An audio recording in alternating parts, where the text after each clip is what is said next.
There is a whisper moving through the spiritual realm right now. A warning. A word meant only for those who have ears to hear. If you have been awakened in the middle of the night with a stirring in your spirit, if you have felt a pull towards silence lately, a call to retreat inward, then this message is for you. This is not coincidence. This is divine appointment, and what you are about to hear may change the way you move through the rest of this year.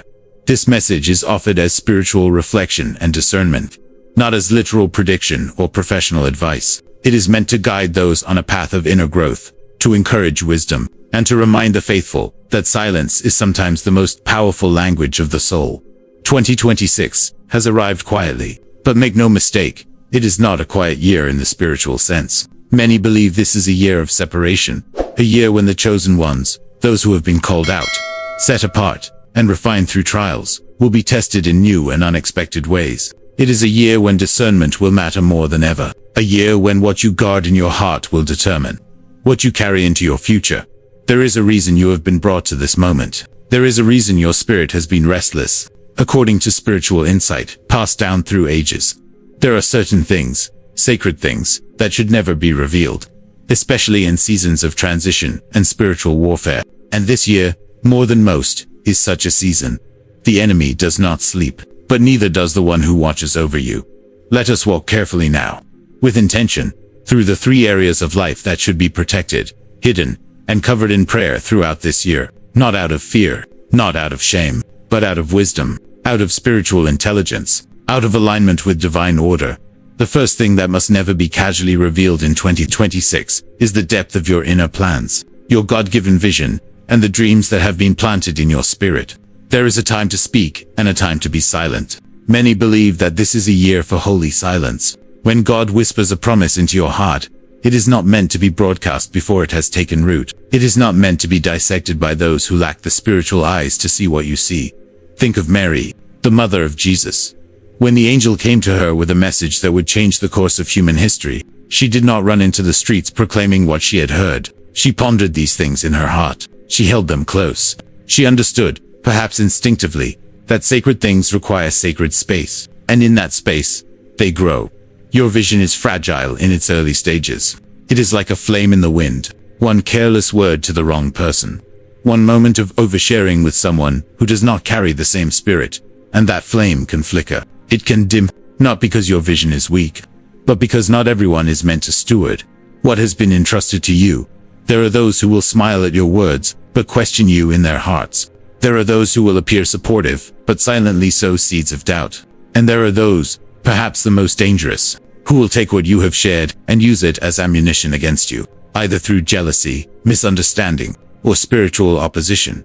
This is not about distrust. This is about discernment. It is about recognizing that not everyone who asks deserves access. Not everyone who listens is truly hearing, and not everyone who walks beside you is walking in the same direction. According to spiritual wisdom, when God gives you a vision, He also gives you instructions on how to carry it. And often, those instructions include silence. They include waiting. They include letting the work happen in secret before it is unveiled in public. The chosen ones understand this. They have learned, often through painful experience, that premature exposure leads to premature opposition. So guard your plans. Write them down if you must, but do not scatter them carelessly into conversations that hold no weight. Do not seek validation from voices that have not been called to affirm you. Let God be your witness. Let heaven be your audience. And when the time is right, when the foundation is firm and the fruit is evident, then, and only then, will your work speak for itself. But there is something else, something deeper, something even more vulnerable. The second thing that must remain hidden, protected, and covered in 2026 is the full extent of your pain, your wounds, and your inner battles. This may sound contrary to what the world teaches. The world says to share everything, to be transparent, to let it all out. And while there is a place for vulnerability, there is also a place for wisdom. Not everyone deserves to know your story. Not everyone has earned the right to sit in the sacred space of your suffering.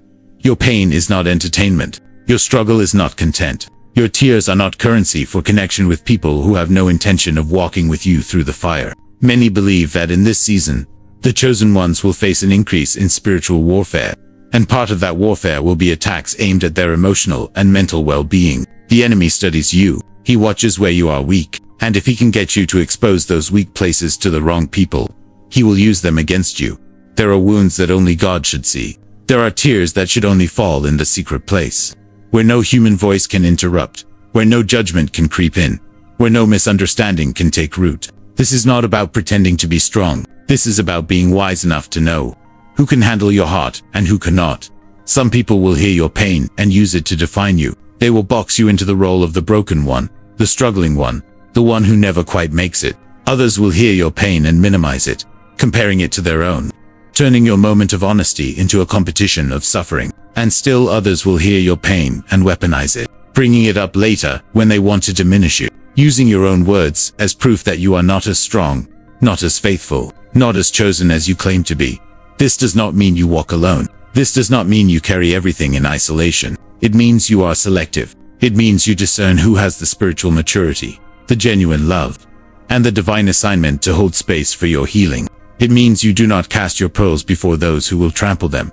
Jesus wept, but he did not weep before everyone. He wept before those who loved him, who understood him, who could bear the weight of his humanity without losing sight of his divinity. And you, chosen one, are called to do the same. You are called to be real, yes, but real in the right rooms, raw in the right relationships, transparent with those who have proven themselves trustworthy, not with every person who asks how you are doing. There is a difference between connection and exposure, and in 2026, that difference will matter more than ever. Now we come to the third and perhaps most sacred area, the experiences you have had with God, the supernatural moments, the answered prayers, the miraculous interventions, the times when heaven broke through and you knew, without question, that you were seen, heard, and held by something far greater than yourself. Many spiritual teachers across traditions agree on this. Not everything holy is meant to be spoken aloud. Not every spiritual experience is meant to be shared publicly. There are mysteries that lose their power when they are dragged into the light too soon. There are encounters that are meant to be kept between you and the divine. Treasures hidden in the secret place, known only to the one who gave them. Why is this so important? Because the sacred is often misunderstood. Because people who have not had the same encounter cannot comprehend what you experienced. And in their inability to comprehend, they may doubt. They may mock. They may label you as delusional, overly emotional, or spiritually arrogant. And though their words should not matter, though their opinions should hold no weight, the human heart is tender, and repeated exposure to disbelief can cause you to question what you know to be true. There is also a deeper danger. When you share your God encounters carelessly, you open a door for the enemy to attack those very experiences. He will send people to plant seeds of doubt. He will whisper through their voices, making you wonder if what you felt was real, if what you heard was truly God, if what you saw was just your imagination running wild. This is why the chosen ones must learn to live with mystery. They must learn to be comfortable holding things in their hearts that they do not fully understand, that they cannot yet explain, that they are not required to defend. They must learn to be at peace with the fact that some of the most profound moments of their lives will never be put into words. And that is okay. That is holy. That is as it should be. There is a reason Jesus often told people he healed to tell no one. There is a reason he withdrew to lonely places to pray. There is a reason he spoke in parables, concealing truth from those who were not ready to receive it. He understood the principle of sacred secrecy. He understood that not all revelation is for all people at all times. And so, chosen one, as you walk through 2026, as you continue to grow, to heal, to become who you were created to be, remember this. Remember that silence is strength, that discretion is divine, that what you guard in secret will be honored in public, that what you protect in the hidden place will bear fruit in due season.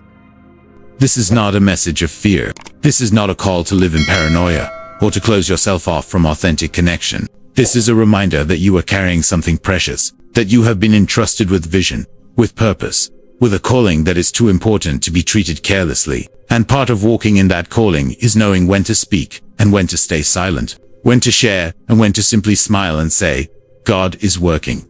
There will be moments this year when you are tempted to prove yourself, to defend your choices, to explain your journey. Resist that temptation. You do not owe anyone an explanation for what God has placed in your heart. You do not owe anyone access to your inner world simply because they ask. You are not required to make everyone understand.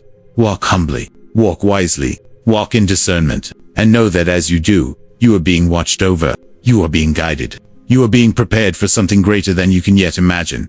2026 is not a year to fear. It is a year to mature, to grow in spiritual intelligence, to learn the art of holy restraint. And as you do, you will find that your peace increases, your clarity sharpens, your strength multiplies. You are not alone, you are not forgotten, and you are exactly where you need to be. If this message resonated with your spirit, if you felt a stirring as these words were spoken, then consider this your confirmation. Share this with someone who needs to hear it. Subscribe and stay connected as we continue to walk this path together. Leave a comment below and simply write the word chosen so that we know you are here, that you received this word, and that you are committed to walking in wisdom throughout this year. Let us build a community of those who understand, those who see, those who know that silence, when guided by the Spirit, is one of the most powerful forces in the universe. Be blessed, be covered, and may 2026 be the year you rise in ways you never thought possible.